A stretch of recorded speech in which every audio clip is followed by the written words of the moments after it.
This is CBC Winnipeg News.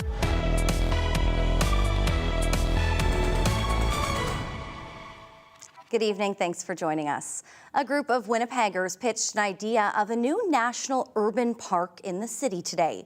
The vision focuses on the point where the Seine and the Red Rivers meet. CBC's Cameron McLean reports the plan could take decades to complete. The very tip of Point Douglas could serve as the nucleus of a new vision for the area. A new urban park encompassing the city's three main rivers. Lead Jean Trottier called it the Little Forks. Our proposal is simple.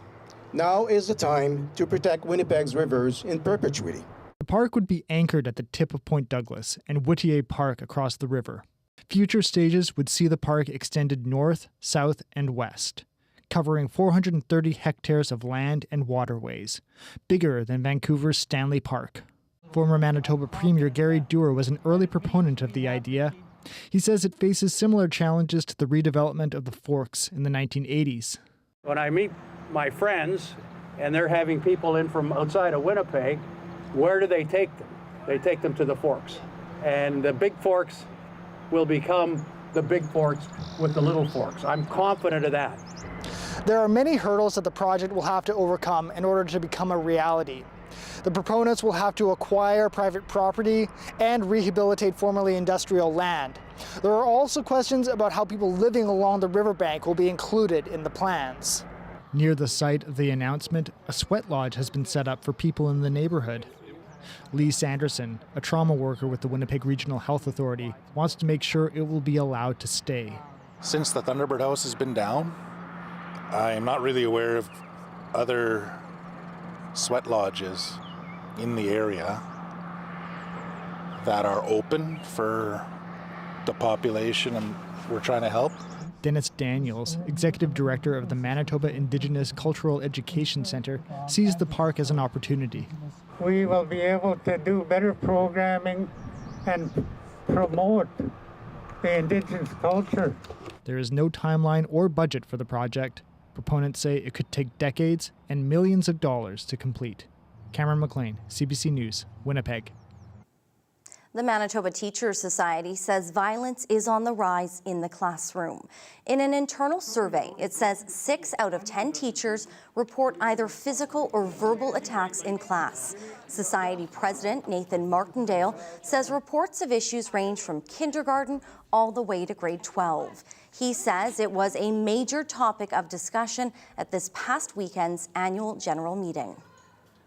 Whether someone is punched, kicked, slapped, spat upon, have their hair pulled, there's a variety of violent incidents that happen, and this is something that is not acceptable in schools. So all of this is for Martindale says fewer education assistants and clinicians available for students mean they have less support in the classroom. He says teachers are fed up with the violence and some are leaving the profession.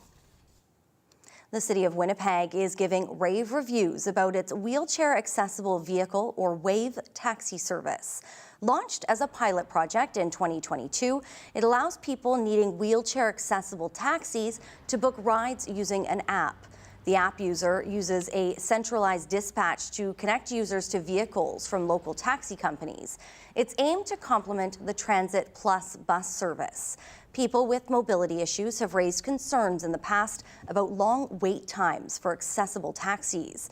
Mayor Scott Gillingham says the city's noticed an improvement in wait times under the WAVE pilot. Prior to Winnipeg WAVE, passengers faced wait times of up to 2 hours.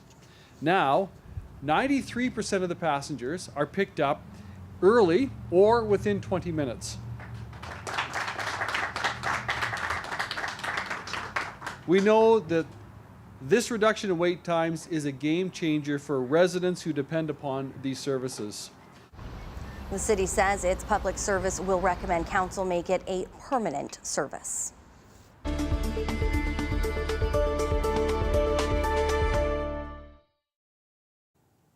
Retail crime and shoplifting are on the rise. And today, the Manitoba government says it's responding immediately. Some police will be working longer hours. For more, we're joined by the CBC's Ian Fraze live in our newsroom. So, Ian, what exactly is the NDP promising? Well, the provincial government says it will cover overtime costs for 4 police units. Each unit, of course, is a vehicle and the officers inside it. These cops will target hotspots like retail stores and restaurants. Store owners say thefts and other crimes are happening more often. One of the more concerning examples at a food fair on Portage Avenue, where 3 staff were assaulted and taken to hospital. Justice Minister Matt Wiebe says there's a demand for more policing. We've heard just recently from a number of groups like retailers, like restaurants, who are saying there's immediate need in their establishments, in community. We've heard from churches, we've heard from community clubs. The government would not estimate how much this will cost, but the PCs are already saying the extra money won't go far enough. They say police are already burnt out. All right, so also today, the Tories joined a national call to lower the age for self-referral breast cancer screening to 40 years old. Right now in Manitoba, routine screening is only available for those 50 and older.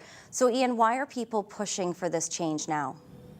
Brittany, there's growing evidence breast cancer rates among younger women are rising. The Canadian Cancer Society has urged all provinces to lower the screening age. Some have announced plans to do so, but Manitoba has not. The PC's Kathleen Cook says it's the right thing to do. Nobody's asking the health minister to announce, starting tomorrow, every woman between the ages of 40 and 49 can get a screening mammogram. What we are asking for is a plan to get us there. And that's the approach we've seen some other provinces take. The NDP's Azoma Asseguera says the government is looking into this, but the health minister cautioned that lowering the screening age could bring about new problems.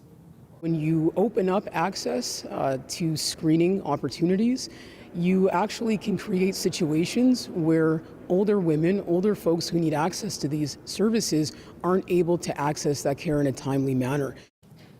Asseguera says the government is working on hiring more technologists for this type of screening. Brittany. All right, thanks, Ian. That's CBC's Ian Fraze live in the newsroom tonight. Nissan has issued an unusual recall. It's urging owners of some of its older vehicles to stop driving them. The vehicles have a problem with their airbag inflators, which could explode if involved in a crash. About 84,000 older vehicles in North America are at risk, including 48,000 here in Canada.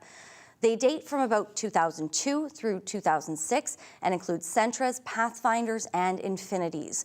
Drivers should contact their dealership to have the inflators replaced for free. The inflators have been blamed for hundreds of injuries in the U.S. and at least 35 deaths worldwide. A Manitoba historian isn't hopeful a 140-year-old church in downtown Winnipeg will be saved. Built in the 1880s, Holy Trinity Anglican Church faces possible demolition because of structural problems. It could cost $7 million in repairs to keep the church open. Gordon Goldsborough, the head researcher of the Manitoba Historical Society, says the church will survive even if the building is demolished. The reality is, yes, the bricks, the mortar, it may have to come down, but the history on the walls of the church, even things like the windows and the pews and some of the actual physical contents, they can be salvaged. Goldsborough says declining membership and attendance could mean the church is ultimately doomed, but the bishop of the church says every effort will be made to find a buyer who will save it. A member of the People's Party of Canada has lost his bid to get his COVID-19 ticket quashed in court. The CBC's Bryce Hoy explains. Todd Dubé was one of a dozen people who attended a rally for the People's Party of Canada leader Maxime Bernier in June 2021. Now, this was at the height of the third wave of the pandemic in Winnipeg. The rally was also in violation of public health orders at the time, and today Dubé lost his bid to have a nearly $1,300 fine tossed out. It is very important to protest. Well, we did mention that today, and apparently it isn't if you're me, or if you're a PPC member, or if you're in any way running contrary or seen to be running contrary to the baseless and arbitrary mandates. Dubé was among 150 people at the rally in June of 2021. Now, court heard from investigators with Manitoba Justice today. One of them photographed Dubé at the rally, held at the time when gatherings couldn't be more than 5 people. Outside court, Dubé said he was targeted due to his PPC affiliation. Dubé's lawyer argued he should have been able to attend because of his charter rights of free speech and assembly, but the judge said there were other ways to gather at the time, such as meeting at a distance in vehicles. Bernier didn't end up attending the rally after all. A day earlier, he was arrested by RCMP for violating public health orders and left Manitoba soon after being released by police. Bernier was in court today to support Dubé. It was also political repression because it was only us and not the Black Lives Matters rally that was not permitted. So, you know, it's sad in our country that a leader of a political party will go in jail to do his job as a politician and speak about what he believes. Dubé thinks his case still has merit. He's deciding whether or not to appeal. Bryce Hoy, CBC News, Winnipeg. There was a big honor for one of our own last night. CSA goes to Bartley Keefe. CBC Winnipeg News at 6. CBC reporter Bartley Keeves won Best Local Reporter at the Canadian Screen Awards in Toronto. The award was presented by CBC Chief Correspondent Adrian Arsenault. Keeves joined CBC Manitoba in 2016. He spent 3 years at the Winnipeg Sun and 18 at the Winnipeg Free Press. He spent years holding politicians and those in power accountable. Keeves was among 4 nominees in the category.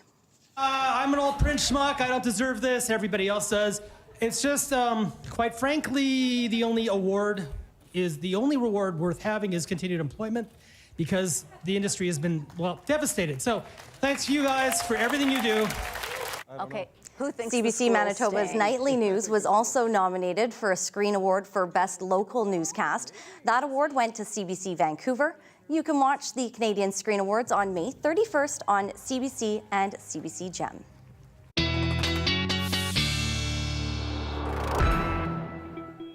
It is now time for our first look at weather. It was a beautiful day outside. It's still beautiful. And CBC weather specialist Ethan Williams has what you can expect for the rest of the week. Well, thanks, Brittany. And finally, some sunshine, not only in the Winnipeg area, but through much of Manitoba today as we see high pressure still lingering in place and through portions of northwestern Ontario as well. And look at these temperatures. Finally, this is more like May in Manitoba, isn't it? Into the 20s for many of us. This is about seasonal or even just above that in many places. And even our friends in northwestern Ontario jumping above the 20-degree mark as well. Now, in Winnipeg, normally in an average May, we see about 12 days or so where the temperature jumps above 20. We've only managed about 8 of those so far. Compare that to last May of 2023, some very warm days. We had 22 days above 20 degrees last year. And, you know, you can even compare this to northern Manitoba as well. Thompson, you usually see about 5 20-degree days in May. You've just had 1 so far this May. That was today, and that's the first 20-degree temperature you've reached all year. And you normally see 11 in the month of May. So we are a bit behind that in terms of where we should be, or rather, I guess you saw 11 last year if you were in Thompson. Now, these sunny skies, these warm temperatures about to come to an end because we have this cold front moving in from Saskatchewan, going to be bringing some showers through early tomorrow morning and into the afternoon through southern Manitoba, reaches Winnipeg by about the early afternoon hours. And then we have a secondary area of low pressure that develops, and a couple of fronts with that are going to clear things out for Thursday morning, but possibly bring some more showers through as we head into Friday. And especially in the north, that's where we begin to see that rain continuing as that low actually moves back a bit into Saskatchewan.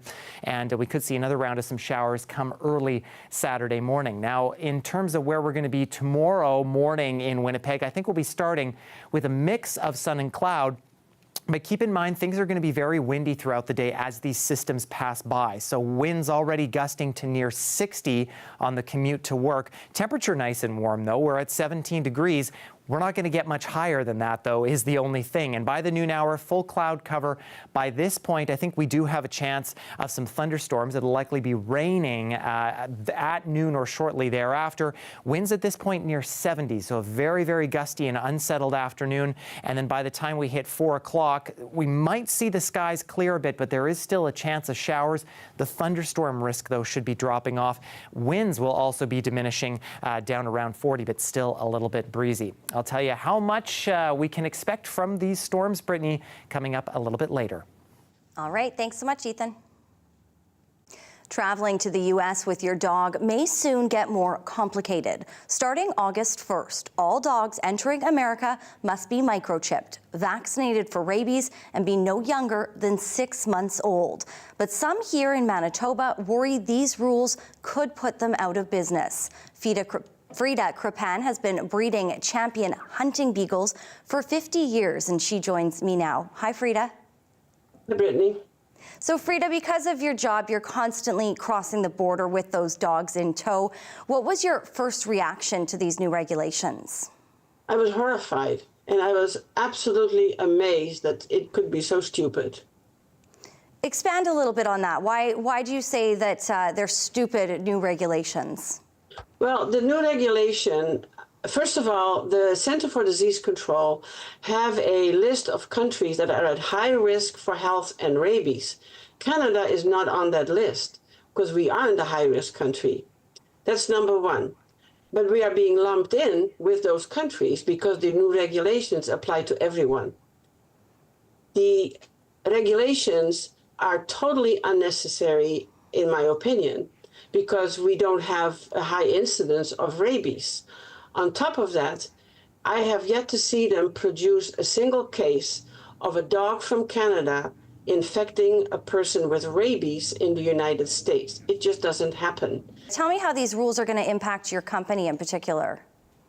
Well, because for instance, I have right now 2 litters of 9 puppies each. That's 18 dogs, and they're all going to the United States. How am I going to keep 18 dogs until they're 6 months of age? It's just physically not possible, but moreover, it's terrible for the dogs.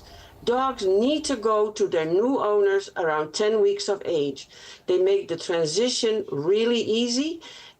Our dogs are double vaccinated before they leave from here. They are dewormed, the Canadian Kennel Club registered.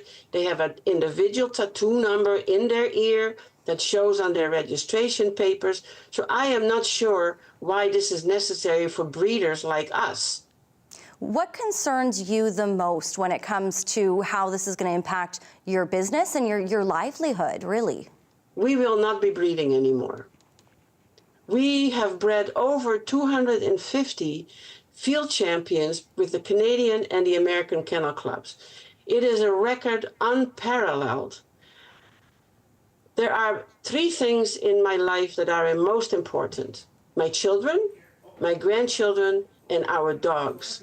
What we have produced in our bloodline is worldwide recognized, except possibly by the Center for Disease Control. But it's not just about us, Brittany. It's also for average Mr. and Mrs. Smith who own a dog. They now cannot decide on a Friday night, let's go to Fargo. No, you can't. You have to have all these requirements before you can cross the border.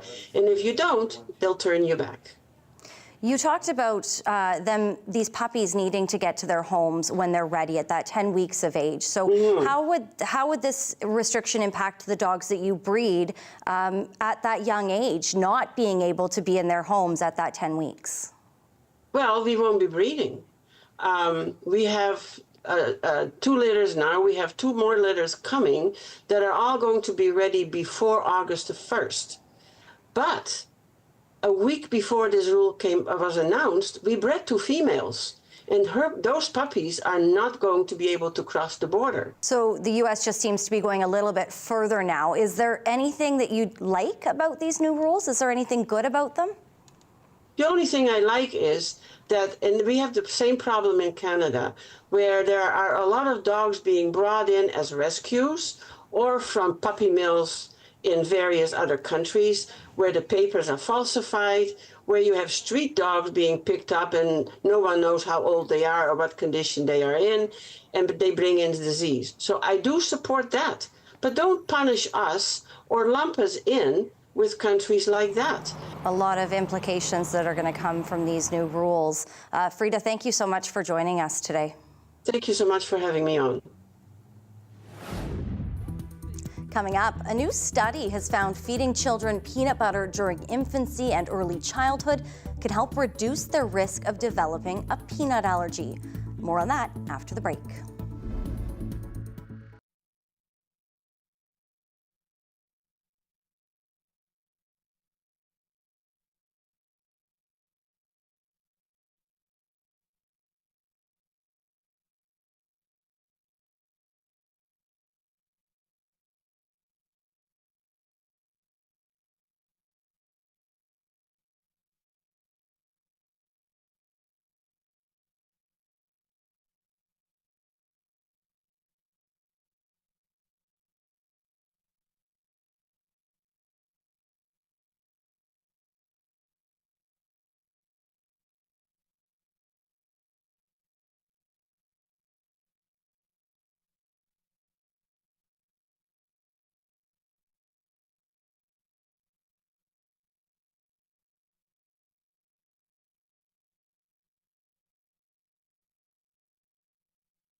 Some promising news today about peanut allergies. A new study finds that if parents introduce peanuts to babies, it can keep them from developing an allergy.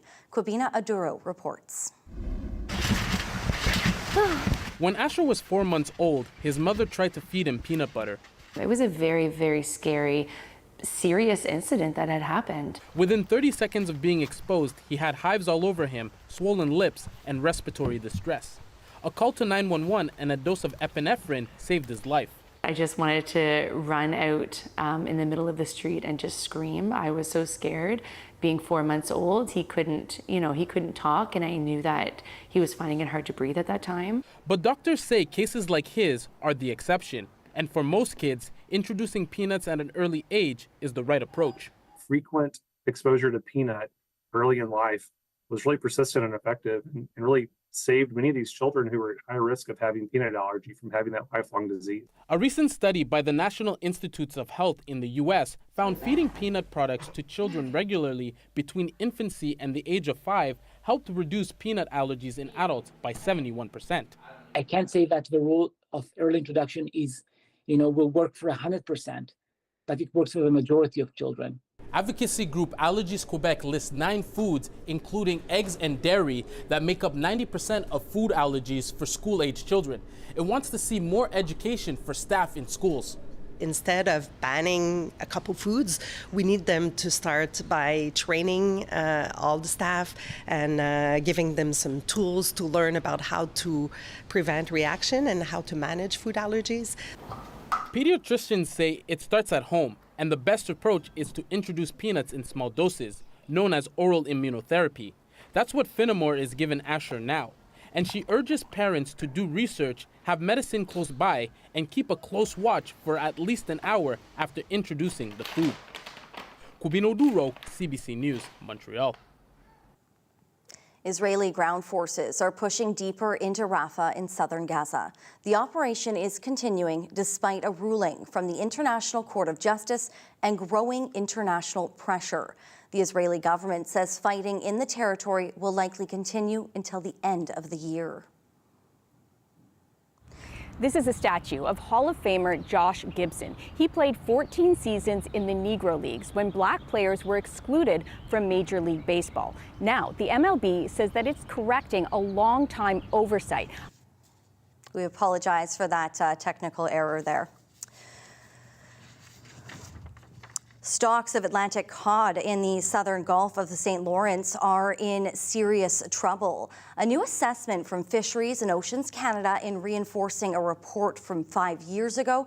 It says extinction of the species in the area is not just possible, it's probable. Fisheries experts call it a dire situation. Between 60 and 70% of cod in the southern Gulf don't survive beyond age 5 and are likely being eaten by the huge herds of gray seals. Cod were able to withstand large numbers of seals in the past, but that was before overfishing caused the population to collapse several decades ago. Cod stocks have fallen from 320,000 tons in the 1950s to just 12,000 tons last year. 5 more public school boards and 2 private schools in Ontario are joining the legal fight against social media companies. A suit against Meta, Snapchat and TikTok was launched in March by 4 of Ontario's largest school boards. The educators say they have to handle the fallout from what they say are addictive products. They say the social media platforms have rewired the way students think, behave, and learn. The allegations have yet to be proven in court. Lawsuits are also underway in the U.S. In total, the Ontario schools are seeking more than $6 billion in damages. The Professional Women's Hockey League will crown its first ever champion tonight. Boston will host Minnesota in the 5th and deciding game of their series. Boston, Minnesota. Inaugural PWHL Finals. Mueller with a chance here for Boston, and she scores! Alina Mueller this season. This comes after Boston took Game 4 1-0 in double overtime in Minnesota on Sunday. More than 13,000 fans attended that game, and tonight's contest is sold out. The 6-team league is riding high at the close of its inaugural season. It averaged almost 6,000 fans per game. It also set a women's hockey record last month when more than 21,000 fans crammed into the Bell Centre in Montreal. Coming up, temperatures soared to nearly 50 degrees Celsius across India in the country's ongoing heat wave. This is the 3rd straight year the country has experienced severe heat. More after the break.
The capital of India is in the grip of a blistering heat wave. New Delhi has recorded its hottest day ever, with temperatures topping 52 degrees Celsius.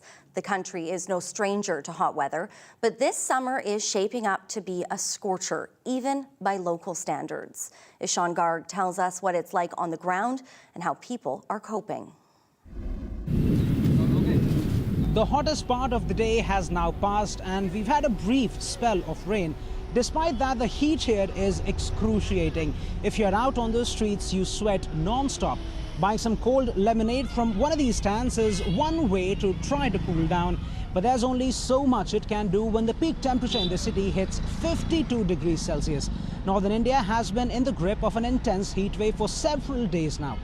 Multiple states have seen the mercury pass the 50-degree mark. It's led to a spike in hospital admissions, and doctors say the elderly and the most vulnerable are at increased risk of heat stroke and heart problems. The heat is now particularly problematic for India's tens of millions of daily wage earners who don't have the luxury of using air conditioners or going back to well-ventilated homes at night. To make matters worse, Delhi is also facing a water shortage. Officials here say they will penalize those found wasting water. Washing your car with a hose or letting a water tank overflow could attract fines up to 33 Canadian dollars. Experts say the government also needs to pay more attention to the broader issue of climate change. When you are already reaching a stage in our history where climate is not just a theoretical conference conversation, but it's your day-to-day reality and it affects you immediately here and now, then action should be here and now rather than ambiguous in political manifestos as just vague promises. A 2023 study from the University of Cambridge says 24,000 people have died due to heat waves in India in the past 3 decades. Climate change is only likely to worsen this crisis. Officials here are now scrambling to figure out a response to the heat wave. Now, the weather officials here say that there could be some respite from the sweltering heat in the next few days, but that may be just a dip of a few degrees from these record-breaking temperatures. Ishan Garg for CBC News, New Delhi.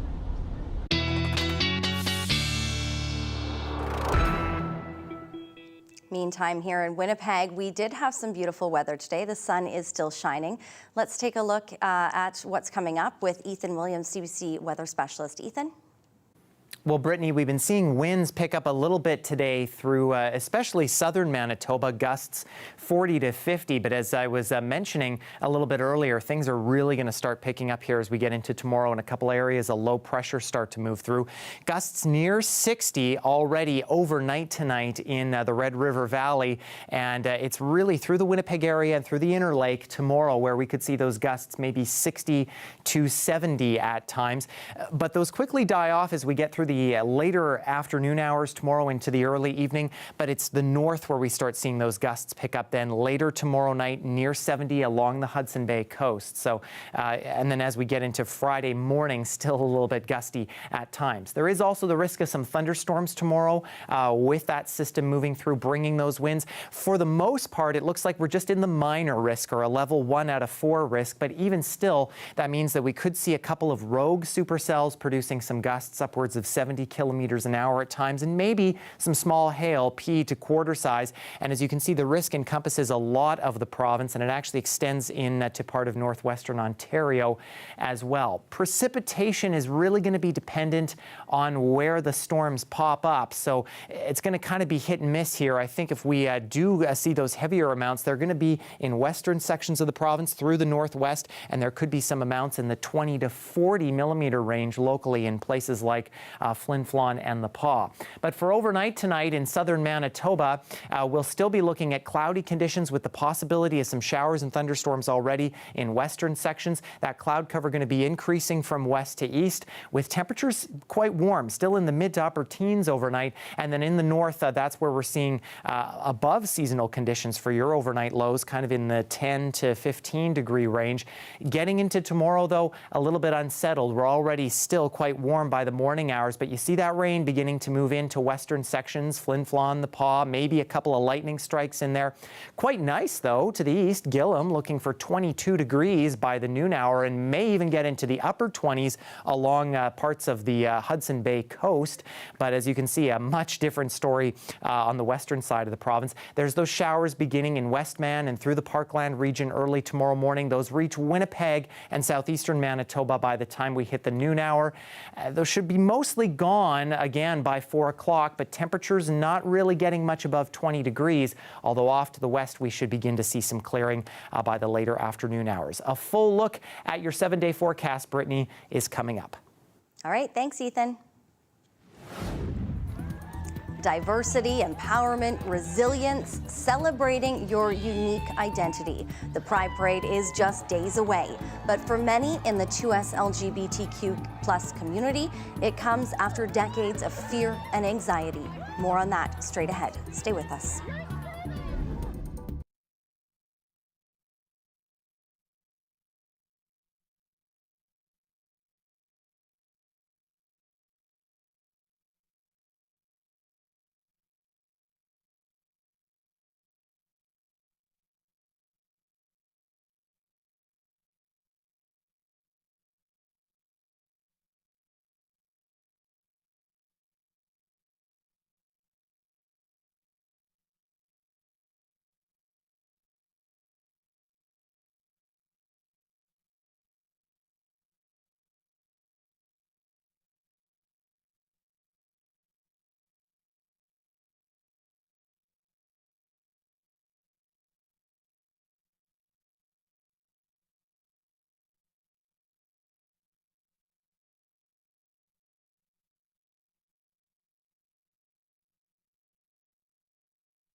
On August 2nd, 1987, around 250 people marched in Winnipeg's first Pride Day.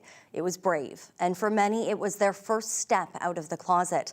For many, it was a dark closet that confined the city's 2S LGBTQ+ community. A few people in that first march wore paper bags over their heads as a way to conceal their identities. The fear of discrimination and ridicule was very real.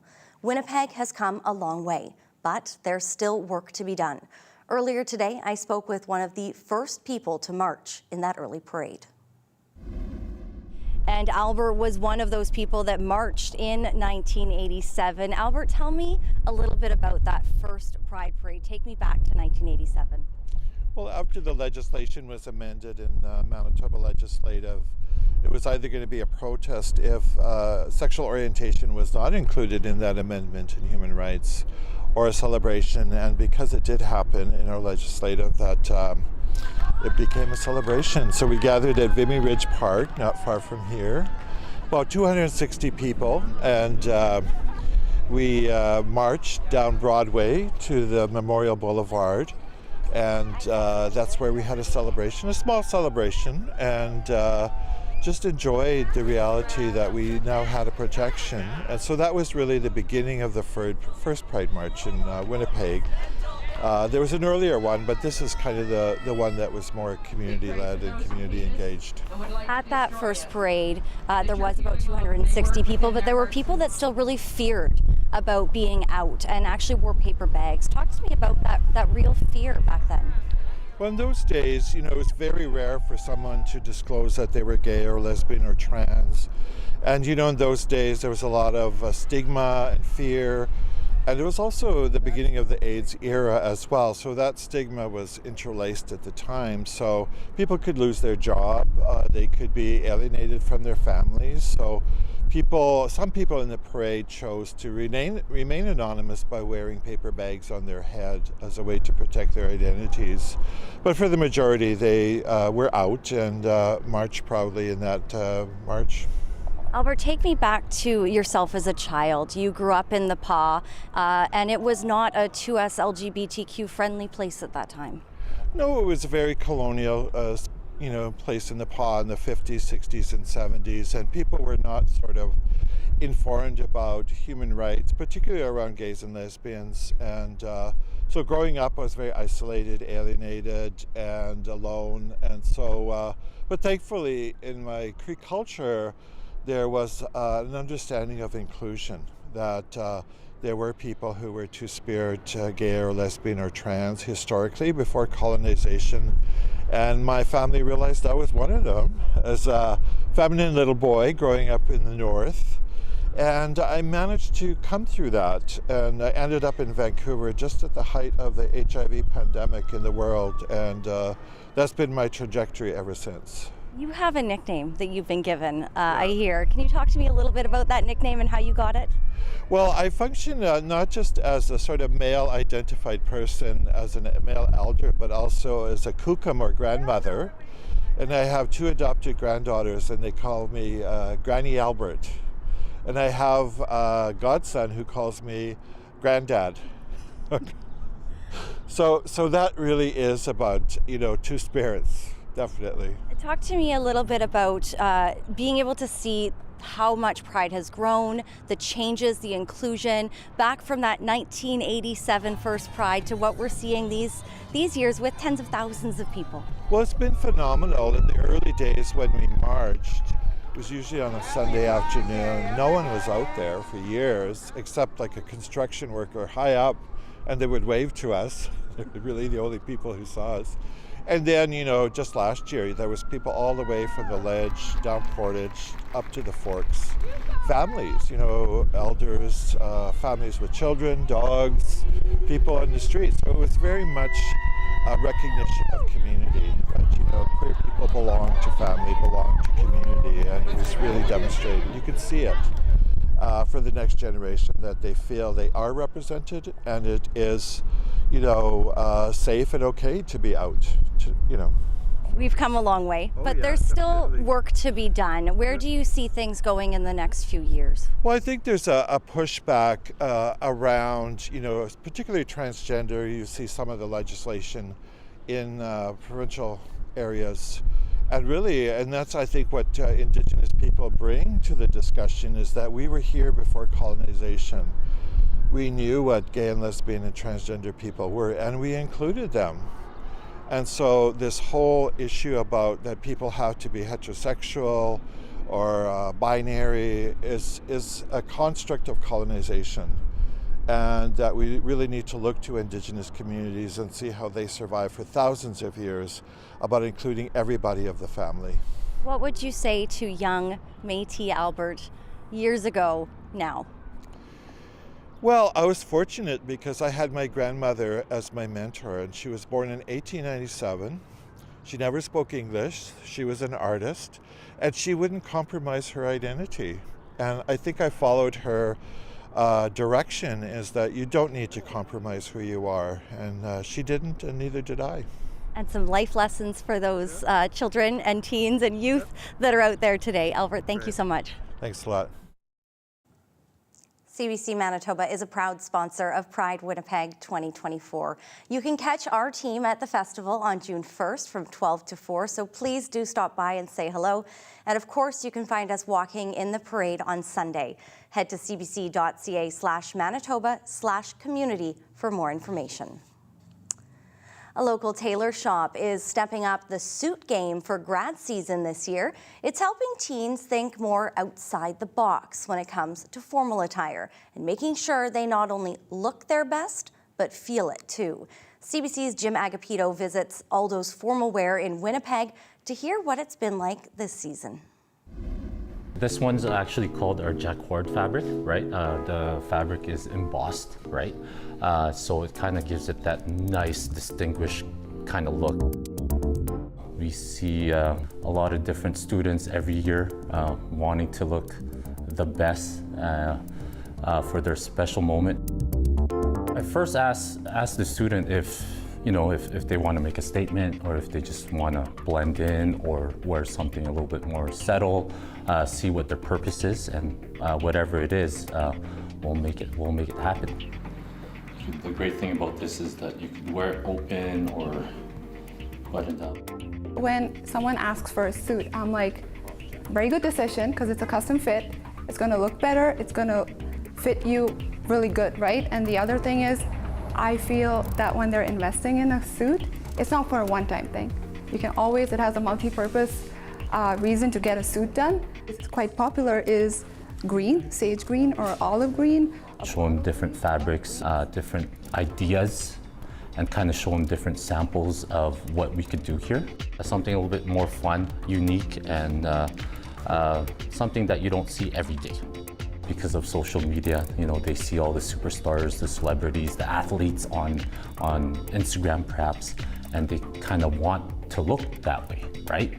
Not every student's like that, but they have that advantage compared to when we grew up, because we come from a different era.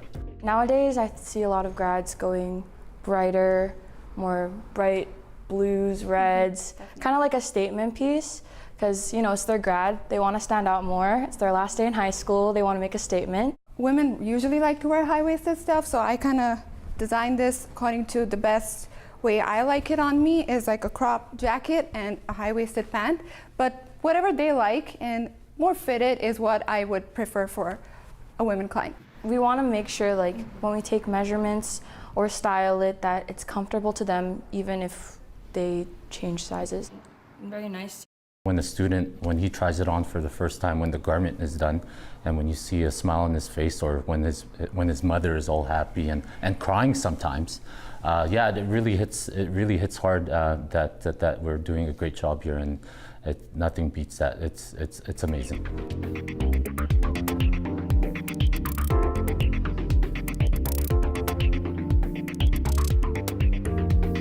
When you get older, you kind of cherish those younger years. So sometimes before they leave, I always say, enjoy your last moments before you graduate. Because me, I was a COVID kid, so I didn't get to have that graduation. So I like to tell my grad kids, enjoy your last year. I think it's the best way to make memories. Still ahead, Ethan Williams is back with our last check on your forecast. You're watching CBC Winnipeg News.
On the topics that matter, your voice should be heard. I'm really concerned. And I'm not really happy about that. Radio Noon is where you can voice your take. I'm Janet Stewart. From 12:30 to 1 p.m., Radio Noon opens the phone lines on one important topic. It just brings everyone together. Radio Noon's call-in segment, 204-780-0893. We want to hear from you, weekdays on CBC.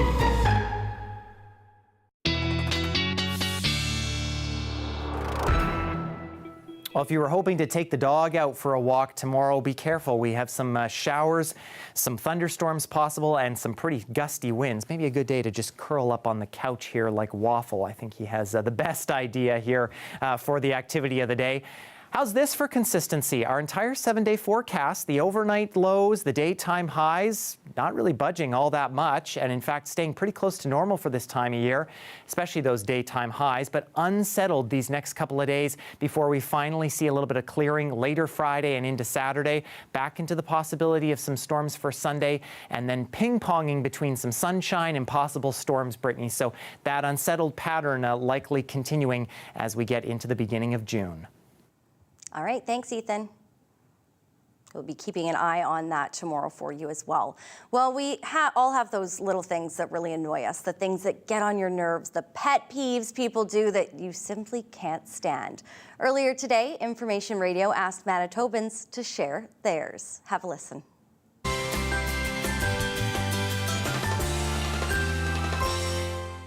What is your pet peeve? And I mean, really, the more petty, the better is what we decided. Yeah, 100%. Right? Okay. Yeah. Crystal Lee, so we're putting you on the spot here, but pet peeves. When you're selling something on Facebook Marketplace and someone says, hey, do you still have this? Is this still available? Oh, that's a good one. And then people now start to post. Gone. Yeah, or people start to post now, don't ask me that, right? I know. And then, okay, and then you respond, you say, yeah, like you respond right away and be like, yes, it's available. Are you interested? And then they just don't answer. You know when you order a salad or a drink and it comes with a lemon wedge? Yeah. And they cut it so thin, you want to squeeze it into there, but they cut it so thin it just folds and doesn't squeeze. So now it's talking to you? I just lose it. I lose it. I just want to, I want the juices. I want the lemon flavor, but it just folds. And then you kind of got to like get your hands sticky because you got to actually like get in there and squeeze. And then you're just like, come on. And I hate having sticky hands. Another pet peeve. This has to do with the pedestrians because at that crosswalk, I have this pet peeve of I see you from far away. You hit the button. Please wait for all the cars to stop before you step on the road. I get like scared for them and I'm like, yes, some people are not paying attention. Don't just cross. Yeah, it's a relationship, right? And I feel like pulling over just to just go, walk in really fast. It's like there's no chance. Sometimes it's a relationship. I just want to go shake that person up like, you need to wait. You're going to get hurt. What about this? Going to the crosswalk and not pressing the button. Oh. I'm like, press the button. Press the button. Sir, for your safety, please Clint Fandango, press the button. My pet peeve is driving on the highway and you have a passing lane and people stay in that passing lane and don't use it appropriately. Oh, that drives me nuts. When you go up to a traffic light and there's a person in front of you and at the very last moment puts on their left-hand signal and you're behind them. And it's like, if you knew you're going left, give me some warning here. And my wife's so chill about it. She says, relax. And I said, no, it's disrespectful. You got to give me the notice that you're turning left. Anyway, you can see I'm getting worked up about it. That's what pet peeves do to us. Scott, that is one of mine. Also, zipper merges. And when you let somebody in and they don't wave thank you, well, thank you for being here tonight. Here's a thank you wave for you. We'll be back here tomorrow night. Have a wonderful evening.